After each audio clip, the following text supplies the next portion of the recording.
bem-vindos a este curso de verão do Centro de Estudos Ibéricos. Nós vamos ter aqui uma hora de conversa com a apresentação de 4 comunicações por 3 palestrantes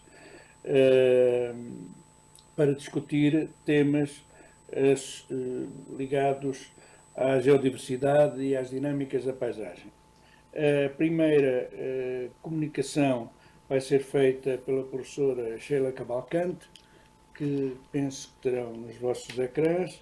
A professora Sheila Cavalcante é doutora em Desenvolvimento e Meio Ambiente pela Universidade de Fortaleza, é mestre em Ciências Marinhas Tropicais e em Direito, e é também Procuradora de Justiça do Ministério Público do Estado do Ceará. Neste momento desempenha as funções também de professora na Unifor, na Universidade de Fortaleza, e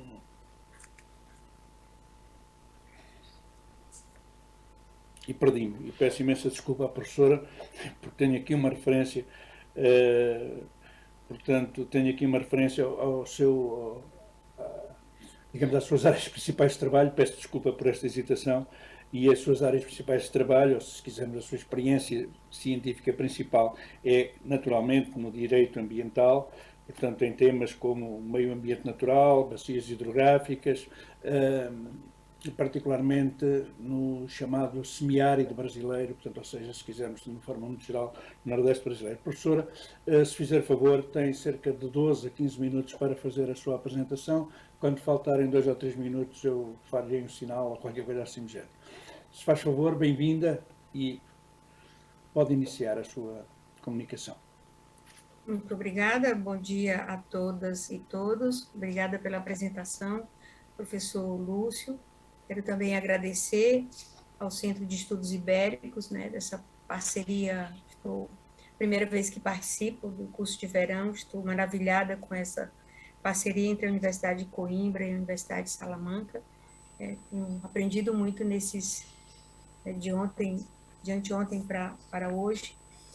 E o que me fez, como disse o professor Lúcio, eu sou da área jurídica, mas na área jurídica, trabalhando com direito ambiental, há uma necessidade muito grande de uma interlocução interdisciplinar com outros saberes, com outras áreas, E nos últimos anos, desde a minha defesa de tese de doutorado, trabalhando bacias hidrográficas, eu tenho me apaixonado e me enamorado cada vez mais, com a geografia, nesse dueto de parceria e de conhecimento, E nesse trabalho que eu quero apresentar, nessa comunicação que eu quero apresentar, que estou apresentando sobre esse diálogo interdisciplinar entre a geografia e o direito ambiental brasileiro. O direito ambiental, ele vai exatamente regular as relações entre o homem e a natureza, Parece um tanto estranho necessitarmos de regras para dizer como nós vamos nos comportar em relação a não desmatar, a não excluir, retirar da natureza aquilo exatamente que seja o que nós estamos a precisar, sem um processo grande de acumulação, consequentemente de produção de resíduos, que não conseguimos dar conta, na terra, nos mares, na poluição atmosférica, em todos esses cenários. Então, o direito ambiental no Brasil, que é um ramo de direito recente, mas com muita atuação, seja pela necessidade dessa regulação, seja também em razão das características geográficas próprias do Estado brasileiro.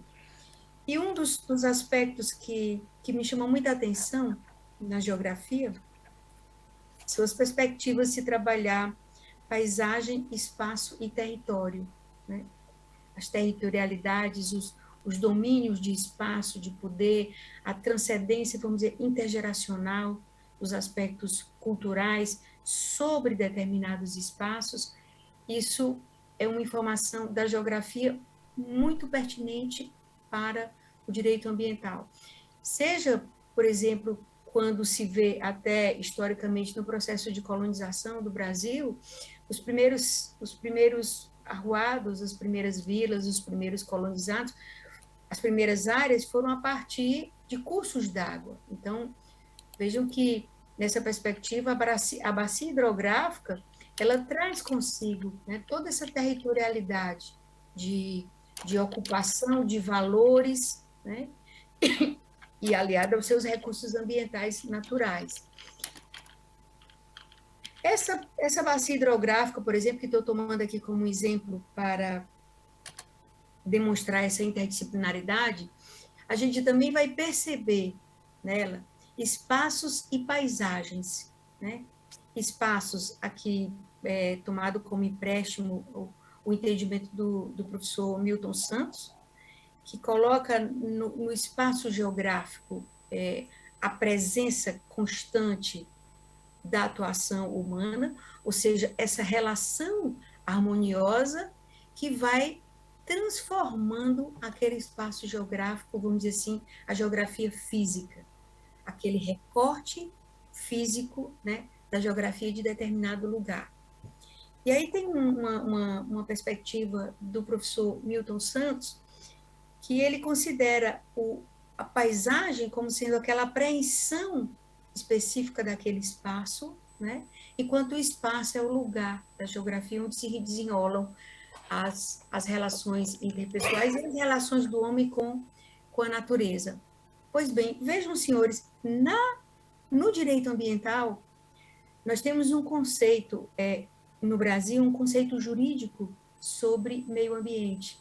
E nesse conceito diz que o meio ambiente, ele é exatamente, né, o conjunto de leis, regras e influências de ordem física, química e biológica que abriga e rege a vida em todas as formas. Esse conceito está numa lei federal, a Lei 6.938, lá no artigo 3º, inciso 1. E quando observamos esse conceito jurídico de ambiente, né, nós percebemos exatamente todo vamos dizer assim, um espaço geográfico físico, né, onde vão acontecer todas as relações interpessoais. E qual é, então, essa conexão que nós precisamos, ou que ela é visível nesse diálogo interdisciplinar entre a geografia e o direito ambiental?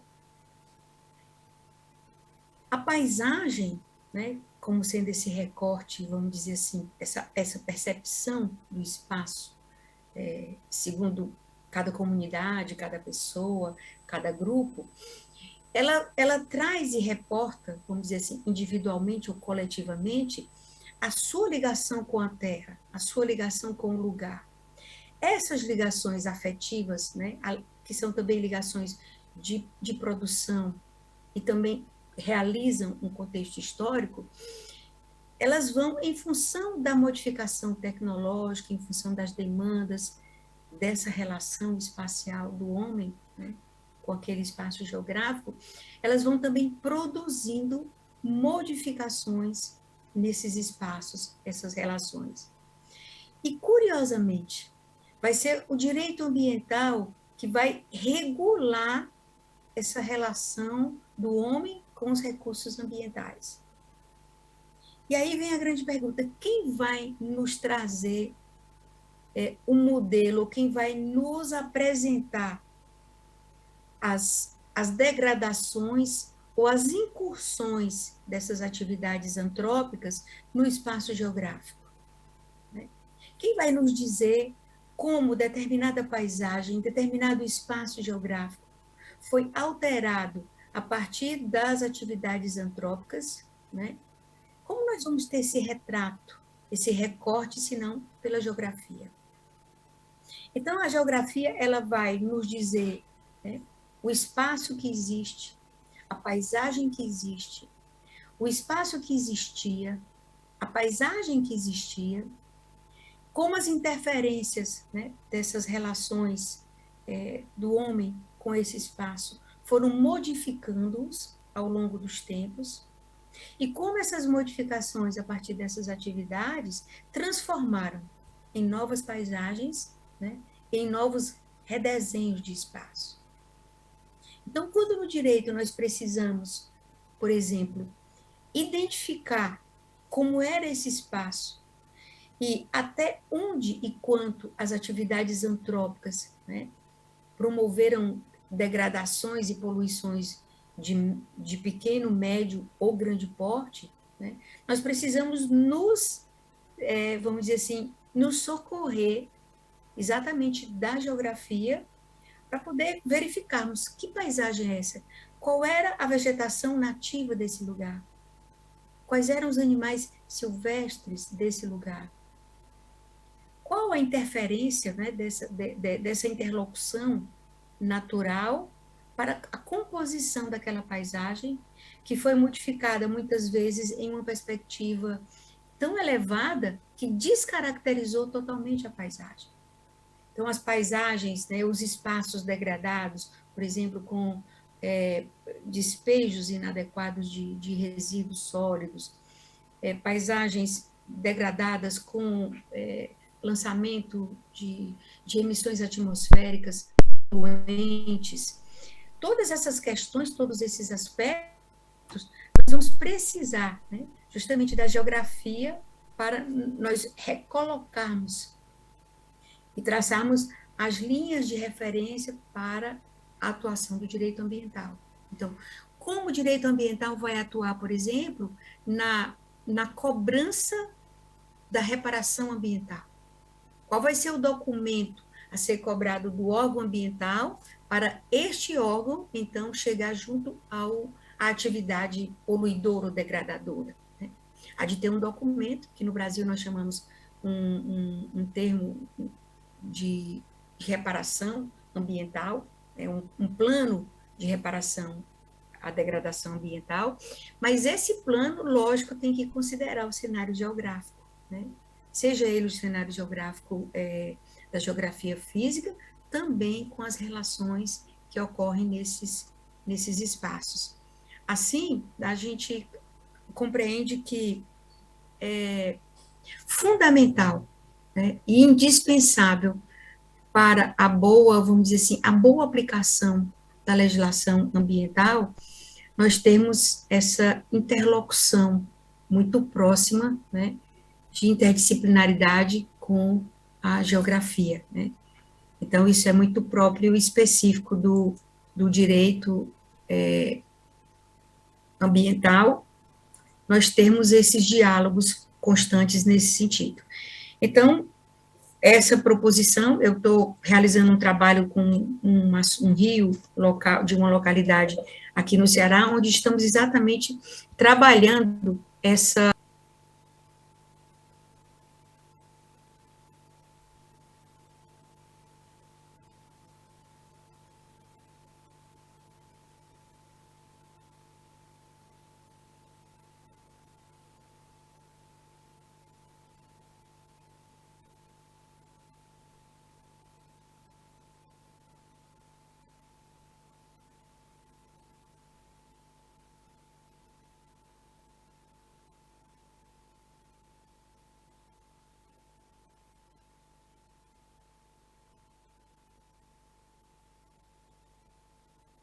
Ibéricos e da organização deste curso de verão, a professora Sheila, a sua inspirada apresentação, que nos levanta uma série de questões muito interessantes garantidamente para a área de direito ambiental, em que medida a geografia suporta, ajuda e constitui um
significativo.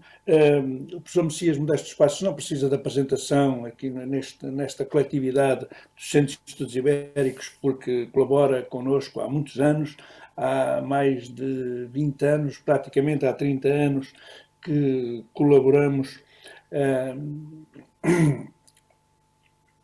em estudos feitos deste lado de cá do Atlântico ou em estudos feitos no Brasil, mas de qualquer maneira, para aqueles que eventualmente não conheçam, o professor Messias Modesto Passos é doutor em Geografia pela USP, pela Universidade de São Paulo, fez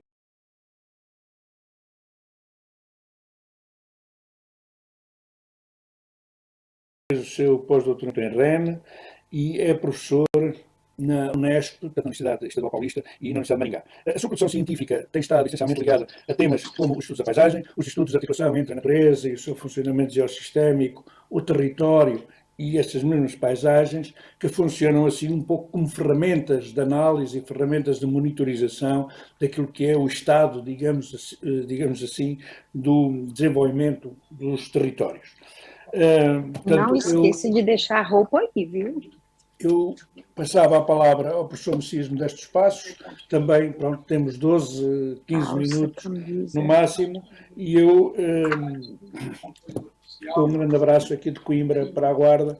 Messias, podes começar, se faz favor. Mas pode levar a camisa manga comprida, né? Eu estou vindo aqui, acabei de falar. Professora Sheila, desligue o som, por favor.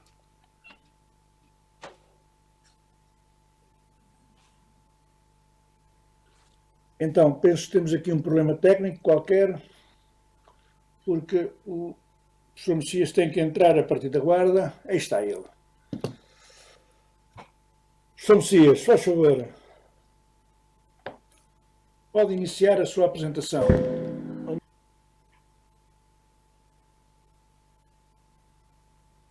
Não temos som.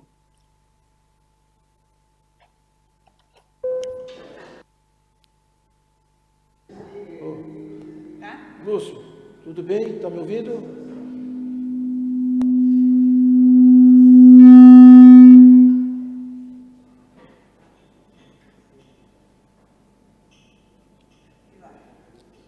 Então, tudo bem? Lúcio, ele agora está sem som. Tudo bem, Messias, podes começar, desculpa. Então, vamos começar. Você não vai projetar ele não vai projetar o... Vai projetar. Lúcio, ele está ali a questão técnica. Já Ok. Um momentinho.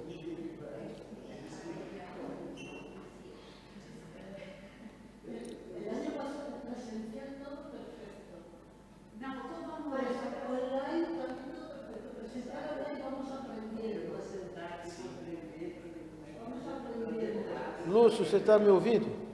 Estou ouvindo com... Então, não muito alto, mas estou ouvindo.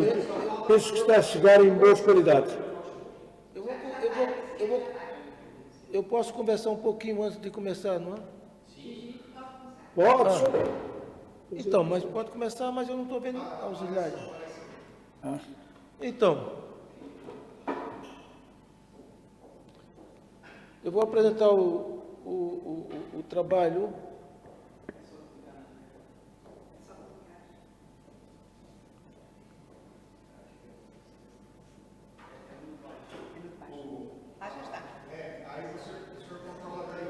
O duro é que... Quer falar em pé? Sim, claro.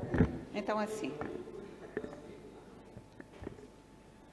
Bom, eu vou apresentar um trabalho cujo título é Por uma análise da fisiologia da paisagem aplicada ao Pontal do Paranapanema, no estado de São Paulo.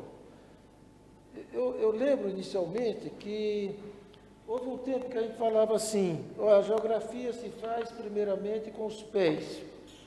Esse tempo passou. A forma de fazer geografia hoje é a partir de conceitos, de teorias, de metodologia e de rigor epistemológico.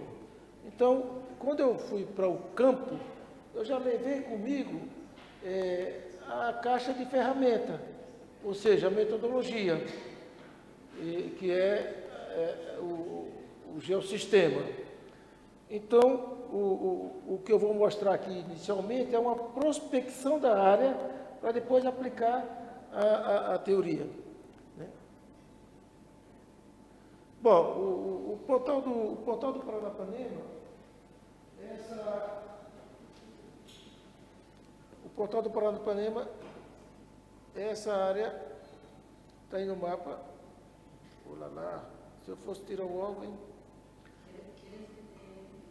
Mas, ó.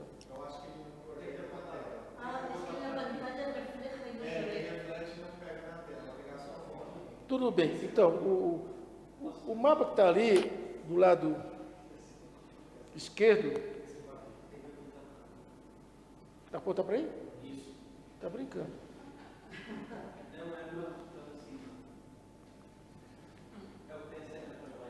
Faz favor, dá um socorro aqui, porque senão... Não.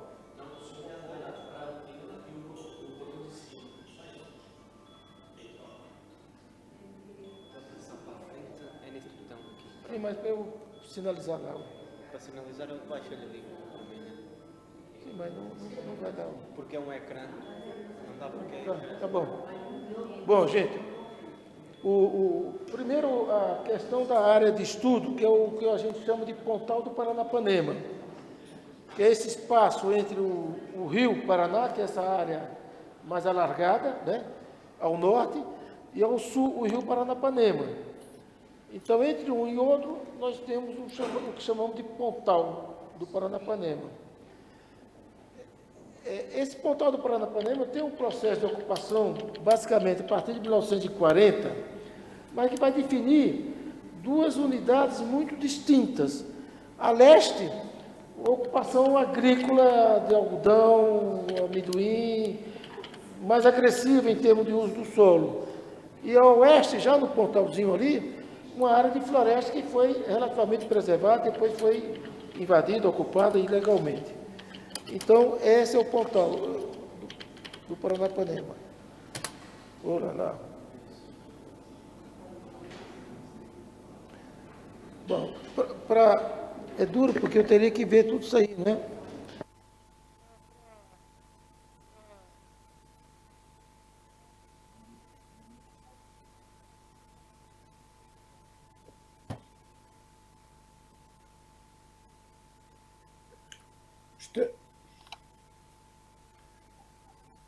Messias, estamos sem som. Há um problema técnico qualquer e não estamos a ouvir.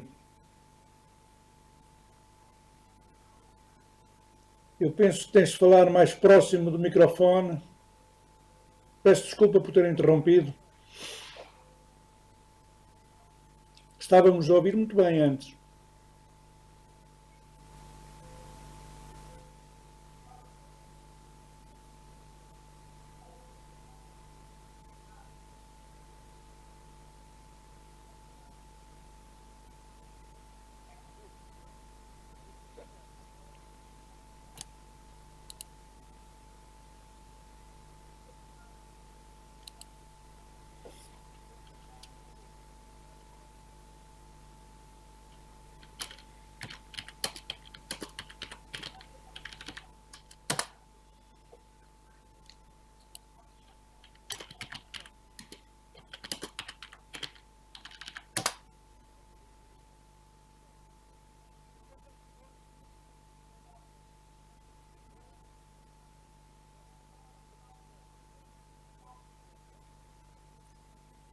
Peço desculpa, eu penso que o professor Messias está a falar, mas nós não o estamos a ouvir.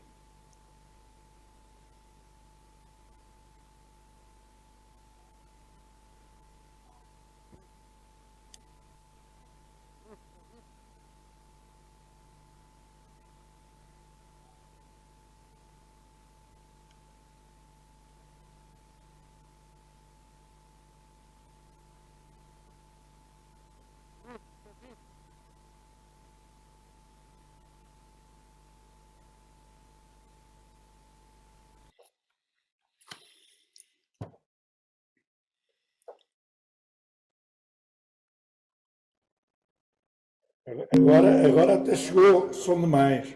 Luz, tudo E já, bem? e já agora pergunto aos colegas que estão a tratar a sessão se é possível fazer a partilha do ecrã. Portanto, ao mesmo tempo que o ecrã é projetado, portanto, na sala, porque nós não conseguimos ver o ecrã. Então, vamos continuar? Nem nesta situação, mas pronto, vamos embora em frente. Dá para ouvir, né, Rui? Lúcio. Agora temos som, força. Então, tudo bem. O que está... A gente está partindo do princípio que, para nós da geografia, é necessário territorializar o meio ambiente. Ou seja, criar a relação, as análises de sociedade e natureza a partir dessa territorialização. O pontal do Paranapanema tem esse geocomplexo relativamente monótono, né? Com predominância de um arenito muito suscetível à erosão, que é o arenito Kaiowá, suscetível e, ao mesmo tempo, vulnerável a partir do desmatamento. Em 1986, essa era o mapa de uso da terra no pontal do Paranapanema. Ao norte, a gente observa que o rio Paraná tem uma planície de inundação muito alargada, né? O lado mato-grossense tem as áreas em vermelho, são áreas de floresta e de cerrado, e do lado do estado de São Paulo, que está mais um tom azulado, tem esse bloco vermelho, que é o Parque Estadual do Morro do Diabo, e ao sul, o rio Paranapanema. Então, essa é 1986. Em 1999, já havia aí a hidroelétrica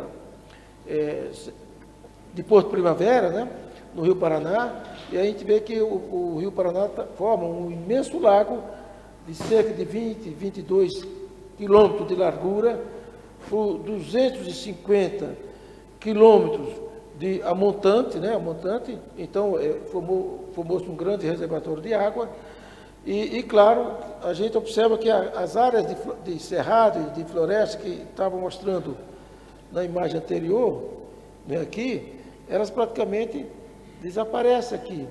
Por quê? Porque houve uma desapropriação de várias áreas que estavam na planície de inundação, e esse pessoal foi mais a oeste, e claro, a consequência foi o desmatamento e a formação de fazendas e também para a plantação de cana de açúcar. Bom, essa aqui é uma imagem que a gente usa numa geofotografia como instrumento de análise, é uma imagem feita a partir do drone, né, pelo Diogo, e aí que nós estamos vendo é o rio Santo Antônio, o Ribeirão Santo Antônio, e totalmente desprotegido de área de vegetação ciliar. Essa é uma realidade regional, a supressão de toda a mata ciliar, e como eu disse, a litologia do arenito Kaiowá muito permeável à erosão, e nós vamos ver as consequências desse desmatamento total no pontal do Paranapanema, e as consequências, aí era um terraço fluvial que foi totalmente erodido depois do desmatamento, então o Ribeirão foi assoreado. Aqui é outro exemplo do rio Ribeirão Santo Antônio também, com a mesma situação, sem proteção de mata ciliar, uma ocupação recente, 1940, 1950, e isso aí provocou erosão, transporte, sedimentação, assoreamento e desperenização de trechos dos cursos d'água, né? Aqui é outro exemplo de Bossoroca, que é uma erosão de grande escala, em grandes propriedades do pontal do Paranapanema. Não havia uma preocupação, um cuidado, enfim, com esses impactos, e a consequência é isso aí. Eu também uso, nessa prospecção do território, eu uso a paisagem como indicador, né? Ou seja, se há um contraste de paisagem, há também um contraste político, administrativo. Para conhecer a geografia física, é preciso conhecer os problemas sociais, econômicos e administrativos. E aí, eu não vou entrar agora, mas é aí que entra a minha relação com o GTP, mas eu não vou falar de GTP agora, pode ficar tranquilo. Então, a paisagem indicadora. Mas a paisagem indicadora aqui, no caso do quê? A paisagem indicadora da desterritorialização da área. Primeiro, você tem ali um cemitério rural, uma área que era um bairro rural, foi totalmente abandonado, o êxodo rural, né? Nos anos 70. Na figura de cima, uma ex-indústria, a Brasway, que também está abandonada, mas mostra que é abandonada porque era uma indústria de algodão, que como o mundo rural foi totalmente esvaziado, isso aí perdeu o sentido. Na figura de baixo, do lado esquerdo, bom, do lado esquerdo para mim, né, é uma estrada vicinal, também abandonada, que se presta para mostrar o processo como indicador da desterritorialização, e aqui um outro depósito de uma outra indústria, a Sampra, também fechado, ou seja, todo esse mundo que girou entre 1955 e 1965, acabou, no sentido das suas dinâmicas socioeconômicas, né? Então, a análise da fisiologia da paisagem propõe 3 objetivos básicos. Um é levar à compreensão da organização, do funcionamento e da dinâmica das paisagens, especialmente as tropicais. Segundo, enfatizar o estado de análise integrada dos elementos constituintes da paisagem, e o outro, compreender e discutir conceitos, leis e influência da ação antrópica, né? Bom, eu vou passar isso aqui porque... Bom, aqui a análise da paisagem, ela vai partir do análise do potencial ecológico, né? do geossistema, a partir de uma análise integrada, inspirada mais no conceito do Jean Tricard, na evolução da dinâmica, que é ser biostática, resistática, e no impacto da ação antrópica, né? A gente parte sempre do princípio de que a natureza está antropizada. E daí, vou passar. Daí eu entro com o geossistema, lembrando que, para mim, pelo menos, o geossistema, embora seja um conceito naturalista, ele tem uma dimensão antrópica, né? E como tal, ele não tem como objetivo explicar a sociedade. O objetivo maior do geossistema é explicar o funcionamento do território modificado pela sociedade. Então, esse é um esquema clássico, né, elaborado pelo Bertrand, onde você tem o potencial ecológico, clima, clima, geomorfologia, hidrologia, depois a exploração biológica, vegetação, solo e fauna, e a ação antrópica, né? A ação antrópica, ela deve ser sempre lembrada que quando ela aparece, inicialmente nos anos 70, ficou associada com uma ação negativa, ela foi maltratada, eu diria assim, a ação antrópica. A ação antrópica é só um fato de que a natureza está antropizada, né? Então, a partir desse conceito de geossistema, eu vou me basear em dois núcleos, digamos assim. Primeiro, os geossistemas em biostasia, onde há um predomínio da pedogênese, né? O segundo é o geossistema em resistasia, é quando o equilíbrio é rompido e há um predomínio da geomorfogênese. Com esses conceitos todos, eu parto para unidade de paisagem dentro da área e vou definindo as unidades em biostasia. É feita uma análise, por que está mantido o equilíbrio, se é a questão do solo, lençol freático, a cobertura vegetal.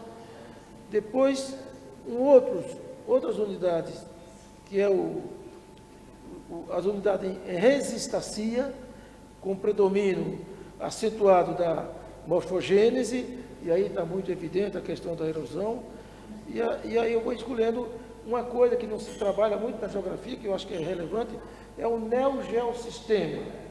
O neogeossistema são essas áreas de capoeira, de vegetação recente, que estão aí numa dinâmica inicial. Isso é muito importante, ter uma análise do neogeossistema, não só aqui uma outra análise em biostasia, que eu vou... Então, já em conclusão, porque a apresentação foi meio conturbada, essa é a realidade do Pontal do Paranapanema. Uma área com forte impacto ambiental, né, notadamente em processo de resistancia antrópica. Bom, desculpem, a apresentação foi assim, truncada. Eu próprio fiquei longe ali, eu achei que eu fosse ter o acesso ao computador, e a gente, embora a gente prepare, a gente tem que ler, né? Ô, Messias, eu sei que é difícil, mas tenta falar para o à micro. disposição.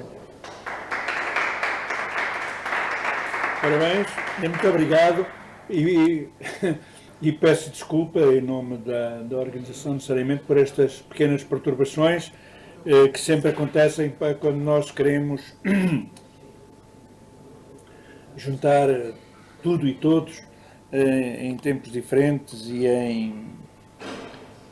portanto, em locais diferentes, sobretudo, e com tecnologias também diversas que é necessário compatibilizar. Bem-ajas, penso que foi, como habitualmente, uma excelente apresentação e que, de certa forma, até está relacionada com a apresentação anterior, uma vez que aquela paisagem indicadora, ou a paisagem enquanto indicador das mudanças territoriais e das mudanças ambientais, acaba por apontar por caminhos, ou para caminhos, que são caminhos que têm também muito a ver com o direito ambiental, porque são caminhos geradores de conflitos e de conflitos que necessitam de reparação e que necessitam de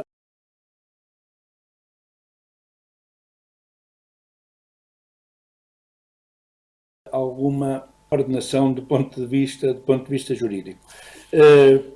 Vamos passar agora à terceira A e B apresentações. A apresentação do professor Humberto Yamaki. Ele vai-nos falar da avaliação da paisagem no Velho Picadão Três Bocas, no norte do Paraná, e a paisagem como ciência pioneira, o património Três Bocas nas terras CTNP do Paraná. O professor Humberto Yamaki é, de uma forma muito rápida e, portanto, garantidamente injusta, um arquiteto e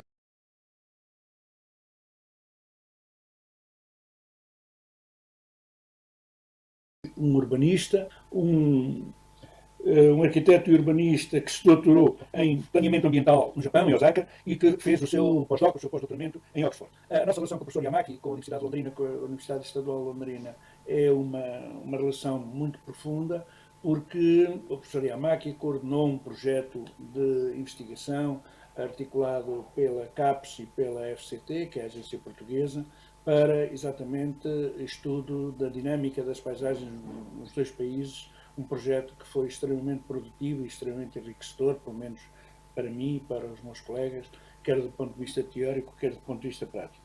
Professor Humberto Yamaki, faça favor, eu penso que a melhor maneira de gerirmos aqui o tempo e de gerirmos estas apresentações é o professor Humberto Yamaki fazer as duas apresentações seguidas, portanto Sim, faça a gestão do tempo o melhor que puder, melhor que conseguir. Força, bem-aja. Muito obrigado. Bom dia a todos. Agradeço aí o Centro de Estudos Ibéricos, né, o professor Lúcio pela mesa. Eu vou falar sobre o norte do Paraná. Nós estamos próximos dos 100 anos, né, do processo de colonização desenvolvido pela Companhia de Terras Norte do Paraná. E apesar disso, não se conhece direito os caminhos que trilharam os pioneiros, não se conhece direito o local onde os pioneiros chegaram na atual Londrina, e muitas questões envolvidas aos anos pioneiros, elas são muito vagas, né? E com esses projetos de resgate de estradas antigas e resgate de projetos pioneiros, nós imaginamos assim preencher uma lacuna, já que existe um mito assim, né, de que toda a frente de colonização é resultado de improviso, né? E nós vamos mostrar que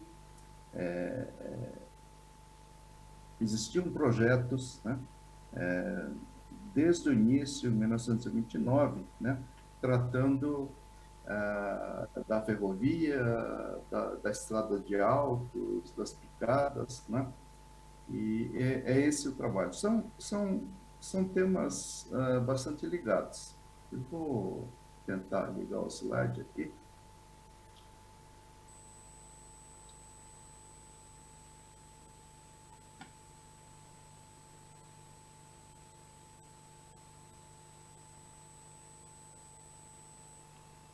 Está dando para ver? Está bom, já estamos a ver. Talvez pôr em modo de apresentação. Sim.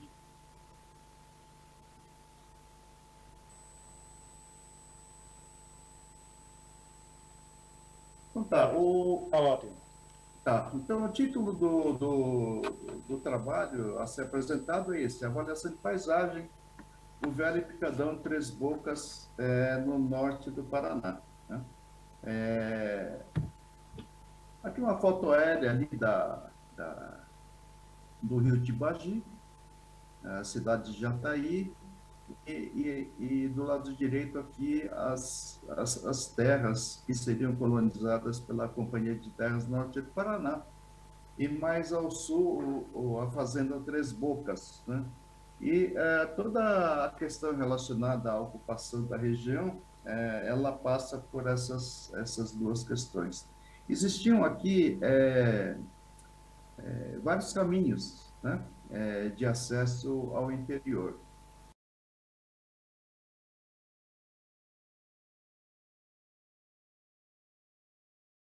Caminhos de tropas, né? Portanto, não eram mapeados, né? Caminhos que as pessoas conheciam, né? Mas que não existe cartografia específica sobre caminhos de tropas, né?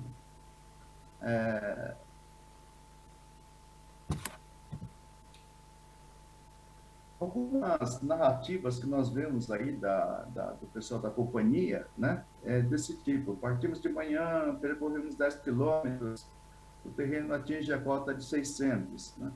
Ou caminhamos por um picadão escuro, barrento e cheio de tocos e buracos, né? Chegamos à tarde à divisa das terras da Companhia de Terras. Isso significa o seguinte: nós não temos mapas, né? Nós não temos imagens, né? Então, todo o resgate de trilhas antigas, nós temos que nos basear na questão das cotas, na questão da vegetação, né? Na questão de se dava para ver marcas de geadas ou não, a questão dos ribeirões, né? E é um processo, então, bastante complicado. Estou mostrando aqui um mapa de 1843 do Gomes, né? Mostra a colônia de Jataí futura, o rio Tibagi, e caminhos de tropas indo para o interior, né? Isso mostra que existiam os togos indígenas, né? Existia uma futura colônia, já existiam estradas indo para o interior. Normalmente acompanhava os principais rios, né? Por exemplo, esse Ribeirão do Engenho, que foi a linha que ligava, né, o caminho ao interior. Esse é um detalhe de uma planta de 1927, um dos raros exemplos onde nós conseguimos ver o Velho Picadão desenhado aqui, né? ele era um caminho que ia aqui para a Fazenda Três Bocas, uma grande área também de áreas semidevolutas, né? Bom, a partir da sobreposição desses mapas com esses roteiros, né,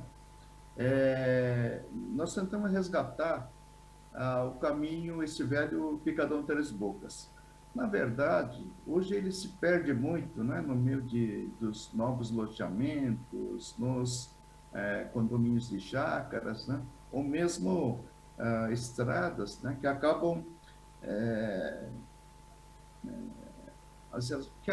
enfim, apagando, né, os rastros dessa estrada que, início do 1920 e 1900, né, era uma importante rota de ida ao sul.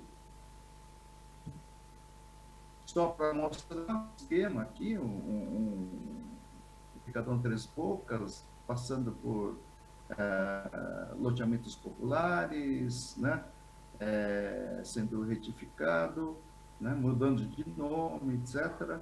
E a ideia do trabalho é justamente resgatar o traçado original, né, e identificar as marcas que dão característica a esse caminho. Isso é uma sobreposição geral aqui, mostrando de Jataí, Londrina atual é aqui, né? Então, existiam vários caminhos projetados, né? Por exemplo, isso aqui é uma ferrovia, que foi projetada entre 28 e 32, a estrada de autos que acompanhava a ferrovia, outra estrada de autos em cima de terras antigamente devolutas, né? E três autores que citam, através das características geográficas, né, ter utilizado esse caminho. Então, a proposta, na verdade, é resgatar esses antigos caminhos, né,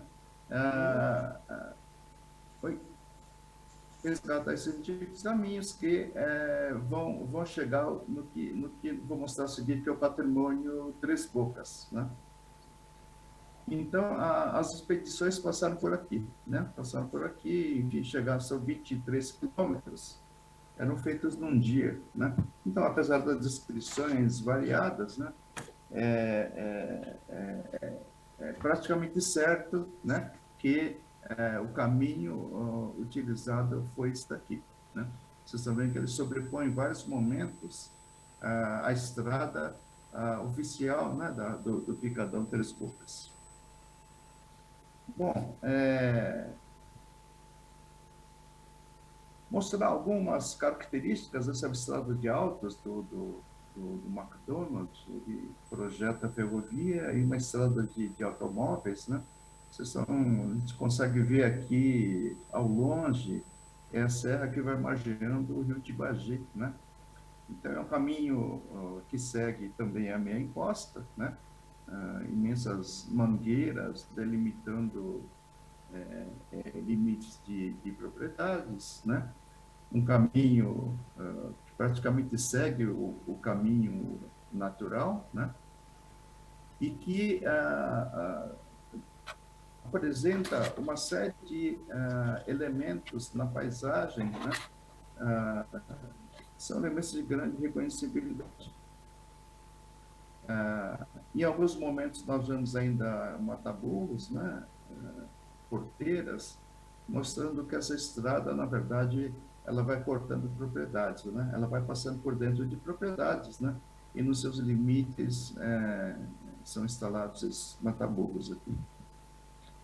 Uma outra imagem do Picadão Três Bocas, né? Uma estrada antiga, podemos ver, ele vai a meia encosta, né? E lá na frente vai tentar vencer essa serra aqui, né? Então, são características, existem características que nos fazem reconhecer o que é uma estrada antiga. No caso do patrimônio de Três Bocas, né? os primeiros quilômetros são facilmente identificáveis, né? E daqui para frente ele vai se perdendo no meio de chácaras e fazendas, né? Que acho que vai ser importante o seu resgate. Bom, primeiro trabalho é esse, o segundo é esse, paisagem cênica pioneira, o patrimônio de Três Bocas nas terras da Companhia de Terras, né? O início de Londrina, ele é bastante pouco conhecido, né? Existe uma série de fotos no museu dizendo que é o patrimônio de Três Bocas, né? E patrimônio, nós podemos entender como sede e núcleo colonial, né? Segundo o decreto de colonização, ou patrimônio como um pequeno povoado, um pequeno vilarejo, né? No caso de Londrina, isso nunca ficou muito claro, né? Patrimônio para eles era um pequeno povoado, ou local de acampamento da caravana pioneira. Em 84 foi construído esse monumento aqui, né? A 1,5 km de Londrina, numa mata onde que foi denominada de Marco Zero. Um monumento dizendo que aqui tinham acampado a primeira caravana. E essa caravana ainda, a partir daí, aponta para um alto, onde eles dizem que era adequado para fazer uma cidade, né? Uma série de localização do acampamento, o indicado alto, são todos né? Essa história que se ouve ali na região. Nós vamos mostrar que, na verdade, o Marco Zero não é aí, né? Nenhum alvo foi indicado pela caravana pioneira. Aqui à esquerda, aqui na igreja matriz de Londrina, tem um morro aqui, né? Eu vi a mata do Marco Zero, aquele monumento que eu mostrei.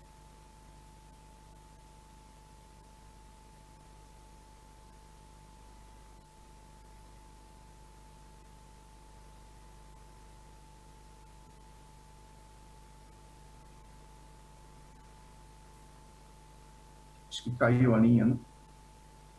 Mas agora já está a funcionar novamente. Podes partilhar de novo a... Tá. Vou.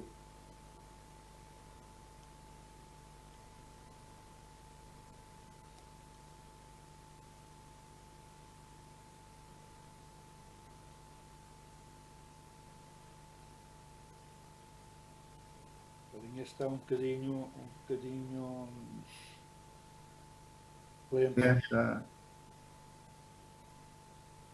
Tá. Bom, uma coisa diferente, comenta muito, mas aqui está a parte do projeto, né? Aqui o limite das terras da companhia, tá? Desculpa, Humberto. Vocês estão vendo... Humberto Yamaki, desculpa. Oi. Tens de fazer novamente a partilha do ecrã, porque nós não estamos a ver os mapas, nem estamos a ver as figuras. Só te estamos a ver a ti. Não?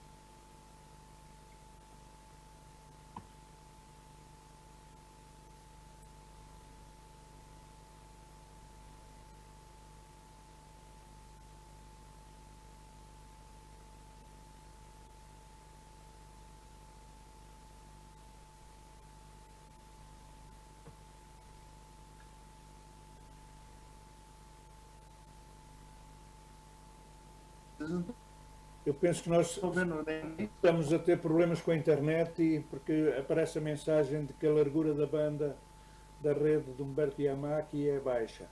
E, portanto, não conseguimos... Estávamos a ver otimamente, a ver e ouvir num ritmo certo, mas neste momento estamos com problemas. Eu diria que se pudesses terminar a apresentação, eu sei que é impossível quase, mas sobretudo para um arquiteto, mas se pudesses terminar a apresentação só falando, se calhar conseguíamos resolver o problema. Tá. Bom, então, bom, na verdade, a parte mais importante desse trabalho é o resgate da planta, né? Da planta do patrimônio de Três Bocas, né? Que até agora era considerado um acampamento, né?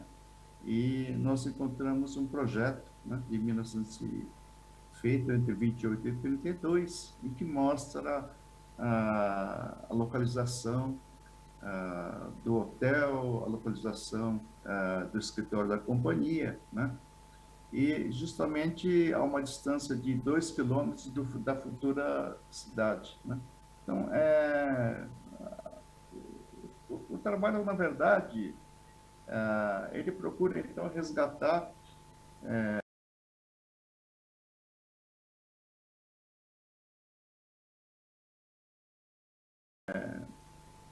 o plano inicial, né, do patrimônio de Três Bocas, projetado pela Companhia Ferroviária São Paulo-Paraná, né, engenheiros Macedônio de Pires, né, de Londres, né.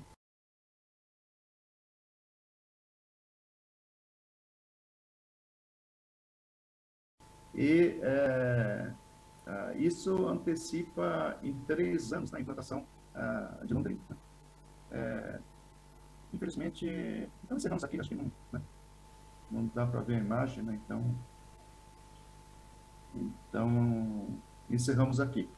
Agradeço aí a atenção. Obrigado. Roberto Yamaki, nós é que agradecemos muito portanto, embora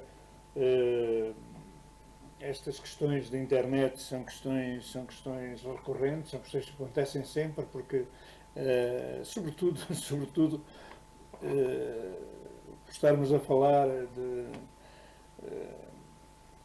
em espaços tão distantes, por vezes basta uma pequena interferência para que estes problemas aconteçam. Portanto, eu peço desculpa e agradeço muito a intervenção e, sobretudo, portanto, a adaptação do nosso colega Humberto Yamaki a esta situação de que nós estávamos à espera. De qualquer maneira, só como comentário de agradecimento, eu diria que este processo de resgate da memória, este processo da reconstituição pormenorizada da colonização de uma parte do Paraná e, digamos assim, o levantamento das marcas desta colonização, o levantamento dos patrimónios associados e até, digamos assim, um bocadinho hoje, talvez por termos começado a falar, por começarmos no direito, eu diria que até alguma conflitualidade, pelo menos geral, que possa existir entre os necessários desequilíbrios nesta patrimonialização e necessariamente na destruição progressiva destes patrimónios, que levam a que o estudo seja agora mais difícil, mas levam também com que este processo de patrimonialização e de resgate seja um processo mais urgente e um processo, digamos, mais interessante e mais útil à sociedade. Humberto Yamaki, foi um gosto ter-te aqui connosco. Messias Modesto dos Passos, foi igualmente um gosto grande, e professora Sheila Cavalcante, exatamente as mesmas palavras para lhe agradecer a excelente prestação e a excelente abertura de ideias para a nossa geografia.